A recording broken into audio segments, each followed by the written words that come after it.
मित्र नमस्कार, मैं आपका मित्र भूपेन ठाकरे स्वागत करता हूं अपने YouTube चैनल जीएस मंथन 88 पे। और आज जो है हम संविदा वर्ग 3 का इन्वायरमेंट का जो टॉपिक 2 है और उसका आज हम भाग 7 देखेंगे। ठीक है, बीच में ऐसा हुआ कि 2 दिन मैंने या 3 दिन हो गया मैंने वीडियो नहीं डाले। उसका कारण था मेरे मोबाइल का ख़राब हो जाना। ठीक है, तो चलिए ठीक है अपने टॉपिक पे आते हैं। और प्लीज़ मेरे वीडियो को लाइक शेयर और सब्सक्राइब ज़रूर करें और कमेंट ज़रूर करें आप। चलिए ठीक है आते हैं अपने टॉपिक पे। तो सबसे पहले देखिए यहाँ लिखा है मुर्गी। ठीक है, तो मुर्गी उसको अंग्रेजी में कहते हैं हैन, HEN, हैन यानी मुर्गी। ठीक है, तो इसका वैज्ञानिक नाम जो है, मुर्गी का वैज्ञानिक नाम है गैलस गैलस डोमेस्टिकस। इसका वैज्ञानिक नाम क्या है? गैलस गैलस डोमेस्टिकस। 21 दिन में क्या बन जाता है? चूजा बन जाता है। ठीक है, मुर्गी अंडे को सेती है ना, अंडे के ऊपर बैठती है तो उससे जो गर्मी मिलती है उस गर्मी से जो है 21 दिन बाद जो है अंडे को फोड़कर क्या बाहर निकलता है? चूजा निकलता है। ठीक है, मुर्गी की बहुत सारी प्रजाति है, कड़कनाथ है, पेरेंट है, फ्रेजर है, काकरेल है, बायलर है। इस तरीके से मुर्गी की बहुत सारी प्रजातियां होती हैं। ठीक है, सर्वाधिक अंडा उत्पादन जो है वो भारत में होता है और अंडे की टोकरी जो है आंध्र प्रदेश को कहते हैं। बात समझ में आ रही है? और अंडे में जो है भरपूर मात्रा में क्या पाया जाता है? प्रोटीन पाया जाता है। ठीक है, कौन सा प्रोटीन पाया जाता है? एल्ब्यूमिन।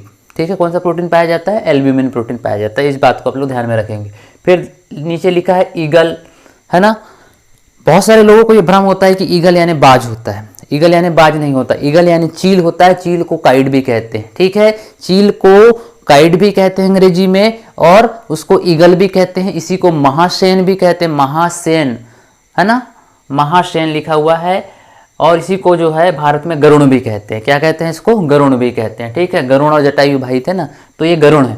ठीक है, स्पेन का जो है राष्ट्रीय पक्षी है। सबसे पहली चीज, सबसे पहला पॉइंट जो है, ये स्पेन का राष्ट्रीय पक्षी है। सर्वाधिक तीव्र दृष्टि क्षमता वाले प्राणियों में से एक है। लेकिन सबसे जो पैनी नजर वाला पक्षी होता है वो है बाज। ठीक है, कौन होता है? बाज। चील की थोड़ी नजर उससे कम होती है, लेकिन सबसे अगर पैनी नजर वाला पक्षी अगर आपसे पूछता है कि सबसे पैनी नजर या तीव्र दृष्टि वाला पक्षी कौन सा है, तो आपका उत्तर एक ही होना चाहिए, वो है बाज। बाज को अंग्रेजी में हॉक कहते हैं, उसके विषय में हम लोग आगे देखेंगे। ठीक है, तो चील जो है जिसको काइट कहते हैं, महासेन गरुण कहते हैं, स्पेन का राष्ट्रीय पक्षी है। सर्वाधिक तीव्र दृष्टि वाली क्षमता वाले पक्षियों में से ये एक है और ये सर्वत्र पाया जाता है। ठीक है, फिर रूस, जर्मनी और यूएसए का ये राष्ट्रीय पक्षी। सबसे पहला पॉइंट क्या है कि ये रूस, जर्मनी और यूएसए का राष्ट्रीय पक्षी भी है। ठीक है, बड़े आकार का ये है मांसाहारी शिकारी पक्षी। ठीक है, बड़े आकार का मांसाहारी शिकारी पक्षी होता है। सबसे बड़ा होता है आपका गिद्ध, गिद्ध के बाद में जो होता है वो है चील और चील के बाद में होता है आपका बाज। ठीक, फिर इसका वैज्ञानिक नाम है हेलिएटस ल्यूकोसेफेलस, हेलिएटस ल्यूकोसेफेलस। ठीक, फिर है बाज। बाज को क्या कहते हैं? हॉक कहते हैं। ठीक है, क्या कहते हैं इसको? बाज को हॉक भी कहते हैं, पैराग्राइन फॉल्कन भी कहते हैं। ठीक, इसको बाज को क्या कहते हैं? अंग्रेजी में हॉक कहते हैं, पैराग्राइन फॉल्कन भी इसको कहते हैं। ठीक है, 320 से 350 किलोमीटर प्रति घंटे की स्पीड से ये उड़ता है। ठीक है, आसमान में सबसे तेज उड़ने वाला और धरती पर सबसे तेज दौड़ने वाला पक्षी जो है ये आपका हॉक होता है, जिसको बाज कहते हैं। ठीक है, आसमान में सबसे तेज उड़ने वाला और धरती पर सबसे तेज दौड़ने वाला, उड़ने वाले पक्षियों में सबसे तेज दौड़ने वाला जो पक्षी है वो आपका बाज होता है। ठीक है, बाज मांसाहारी होता है और घुमंतु बाज यूएसए का राष्ट्रीय पक्षी है। जो घुमंतु बाज जो है वो यूएसए का राष्ट्रीय पक्षी है। इसका जो जीवन काल है वो 17 वर्ष होता है। इसकी एक नुकीली क्या होती? चोंच भी होती। क्या होती? नुकीली चोंच होती है। इसका वैज्ञानिक नाम है बाज का एसीपीटर। क्या है? एसीपीटर इसका जो है वैज्ञानिक नाम है। और ये शिकागो का है ना, शिकागो कहाँ है? अमेरिका में है और ये शिकागो का सिटी बर्ड भी है। बात समझ में आ रही है? तो सबसे इसके लिए अच्छा पॉइंट कौन सा है कि आसमान में सबसे तेज उड़ने वाला और धरती पर सबसे तेज दौड़ने वाला पक्षी कौन है? वो है बाज। बाज को हॉग भी कहते हैं। क्या कहते हैं? बाज को हॉग भी कहते हैं। इस चीज़ को आप लोग याद रखेंगे। इसका वैज्ञानिक नाम एसीपीटर भी है। ठीक, इसका वैज्ञानिक नाम क्या है? एसीपीटर भी है। फिर हम लोग देखते हैं सारस के विषय में। सारस को अंग्रेजी में कहते हैं क्रेन। क्रेन यानी क्या होता है? सारस। और इसी को हम लोग क्रॉन्च पक्षी भी कहते हैं। कौन सा पक्षी कहते हैं? क्रॉन्च पक्षी। और रामायण लिखने का जो आधार है वो यही था, सारस। ठीक है, ये जोड़े के रूप में रहता है ना। ये एक सबसे बड़ी विशेषता है। विश्व का सबसे विशाल उड़ने वाला पक्षी विश्व का सबसे विशाल है, मतलब बड़े आकार का उड़ने वाला पक्षी है। इस पॉइंट को बिल्कुल नोट कर लीजिए कि दुनिया का विश्व का सबसे विशाल उड़ने वाला पक्षी जो है वो है सारस। ठीक है, ये उत्तर प्रदेश का राजकीय पक्षी। कहाँ का राजकीय पक्षी है? ये उत्तर प्रदेश का राजकीय पक्षी है और भारत में जो है सर्वाधिक पाया जाता है। ठीक है, भारत में ये सर्वाधिक पाया जाता है। ये एक विलुप्त पक्षी, कैसा पक्षी है? विलुप्त पक्षी है। इसका वजन जो है 7.5 kg से 8 kg तक होता है। वजन इसका कितना होता है? 7.5 kg से 8 kg तक। और ऊंचाई जो है 5 से 7 फीट तक हो सकती है। इस पॉइंट को याद रखना, इसलिए सबसे ऊंचा पक्षी है ना, सबसे विशाल, क्योंकि आकार बड़ा है इसका, है ना। मुख्यतः शाकाहारी और कभी कभी जो है ये कीड़ों को भी खाता है। मुख्यतः शाकाहारी है, लेकिन कभी कभी जो है कुछ ना मिलने पर ये छोटे मोटे कीड़े मकोड़ों को भी खा जाता है। ठीक है, नर मादा एक जैसे, ठीक है, नर और मादा एक जैसे दिखते हैं और काय में रहते हैं? जोड़ों में रहते हैं। ठीक है, अगर इन दोनों में से नर या मादा में से किसी एक की मृत्यु हो जाती है तो दूसरा भी उसी के वियोग में अपने प्राण त्याग देता है। ठीक है, इसका वैज्ञानिक नाम है ग्रस एंटीगोन। यहाँ लिखा है ग्रस एंटीगोन, यहाँ लिखा हुआ है। ठीक है, स्पष्ट रूप से मैंने लिख दिया है ग्रस एंटीगोन। तो जितने भी पॉइंट है ये मुख्य पॉइंट है, आप इसको याद रखेंगे। फिर देखिए लिखा है बगुला। बगुला को हेरॉन भी कहते हैं। बगुला को क्या कहते हैं? हेरॉन। नदियों, झीलों, तालाबों के किनारे ये पाया जाता है। नदी, झील, तालाब, इसके किनारों पर बगुला आपको मिल जाएगा। ठीक है, लंबी टांगों प्लस गर्दन वाला पक्षी। लंबी टांगे होती हैं, लंबी सी इसकी गर्दन होती है, सर्वभक्षी होता है। ठीक है, ये सब खा लेता है। ठीक है, मांसाहारी शाकाहारी दोनों किस्म की इसकी प्रकृति होती है। रंग इसका सफ़ेद होता है, चोंच इसकी पीली होती है और अंटार्कटिका को छोड़कर ये लगभग सभी जगह पाया जाता है। पूरे विश्व में सभी जगह पाया जाता है, क्योंकि अंटार्कटिका में बर्फ जमी होती है, इस कारण ये उसके लिए सुटेबल जलवायु नहीं है। ठीक, जानवरों की पीठ पर बैठकर ये कीड़ा खाता है। ठीक है, आपने देखे होंगे कि भैंस के पीठ पर बगुला बैठ जाता है या किसी भी जानवर के ऊपर पीठ पर बैठकर जो है उसके जो कीड़े लगे होते हैं उसके शरीर पर उसको खाता है। तो एक प्रकार से सहजीवी संबंध आपको बताए भी थे इससे पहले, है ना, भैंस और बगुले का।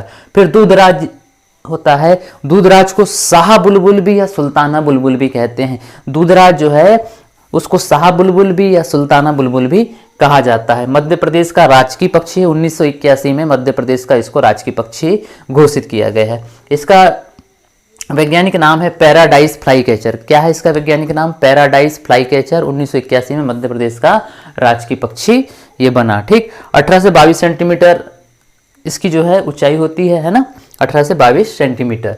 फिर हम लोग देखते हैं कोयल। कोयल को कहते हैं नाइटेंगल। कोयल को अंग्रेजी में क्या कहते हैं? नाइटेंगल कहते हैं। कोयल या इसको कोकिल भी कहते हैं। हाँ, कुक्कू कुल का ये पक्षी है। कौन से कुल का पक्षी है? ये कुक्कू कुल का पक्षी है।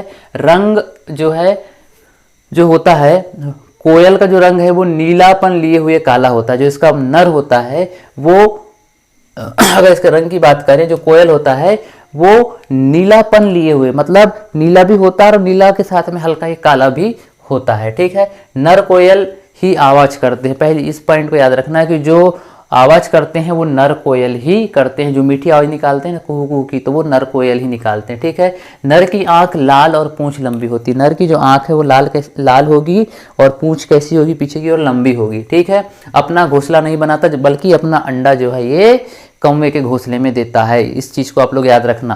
ठीक, कौवे के घोंसले में कौन सा पक्षी अंडा देता है? तो कोयल। ठीक है, ये फलभक्षी होता है, शर्मिला होता है। ठीक है, जो कोयल होती है वो कैसी होती है? वो फलभक्षी है, शर्मिला है, एकांत प्रिय पक्षी होता है। ठीक है, मादा कोयल का रंग कैसा होता है? भूरा होता है। मादा कोयल का रंग कैसा होता है? भूरा होता है। कुकुली डाई, क्या लिखा है? कुकुली, कुकुली डाई, ये इसका वैज्ञानिक नाम है। इसको आप लोग याद रखेंगे। बात समझ में आ रही है? तो इस तरीके से है। फिर हार्नबिल या इसको धनेश भी कहते हैं। हार्नबिल या इसको धनेश कहते हैं। नागालैंड का राजकीय पक्षी। पहला पॉइंट यहाँ क्या लिखा है कि नागालैंड का राजकीय पक्षी है। नागालैंड में हार्नबिल महोत्सव भी मनाया जाता है। ये वनस्पति भक्षी होता है और जोड़ों में रहता है। ठीक है, ये इसकी विशेषता है, वनस्पति भक्षी है और ये जोड़ों में रहता है। ओसिसिरोस बिरोस्ट्रिस इसका वैज्ञानिक नाम है। किसका? हार्नबिल या धनेश का। केवल जंगल में ही पाया जाता है। ठीक है, ये नागालैंड के जंगलों में ही पाया जाता है। ठीक है, घरों के किनारे नहीं पाया जाता। अब हमिंग बर्ड या इसको मरमर पक्षी या गुंजन पक्षी भी कहते हैं। ठीक है, हमिंग बर्ड, मरमर या गुंजन पक्षी तीनों एक ही चीज है, एक ही पक्षी के तीन नाम है। ठीक है, दुनिया का सबसे छोटा पक्षी अगर पूछेंगे तो हमिंग बर्ड है। कौन सा बर्ड है? हमिंग बर्ड है।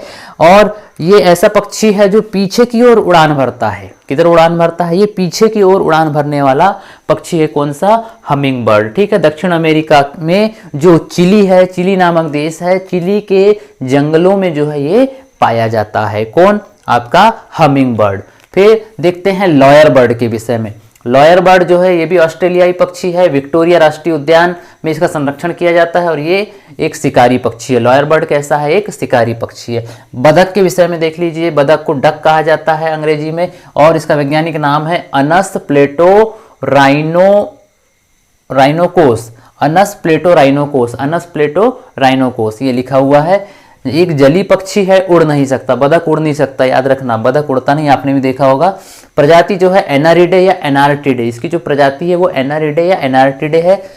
ये उजले भूरे प्लस हल्के रंग का होता है, उजले भूरे प्लस हल्के रंग का होता है। भारत में इसकी 4 प्रजातियां होती हैं। ठीक है, भारत में इसकी 4 प्रजातियां हैं। किसकी? बतख की, है ना। अलग अलग कलर के बतख भी पाए जाते हैं। फूल चुकी, याद रखना, फूल चुकी जो है भारत का सबसे छोटा पक्षी है। भारत में सबसे छोटा पक्षी कौन सा है? फूल चुकी। और जो कहाँ पाया जाता है? मध्य प्रदेश में पाया जाता है। फूल चुकी भारत का सबसे छोटा पक्षी है जो कि हमारे मध्य प्रदेश राज्य में पाया जाता है। ठीक है, फिर कुछ चीज़ें देख लेते हैं और यहाँ पे कुछ आपके काम का होगा तो बता देते हैं। हॉर्नबिल, बगुला, दुधराज। ठीक है।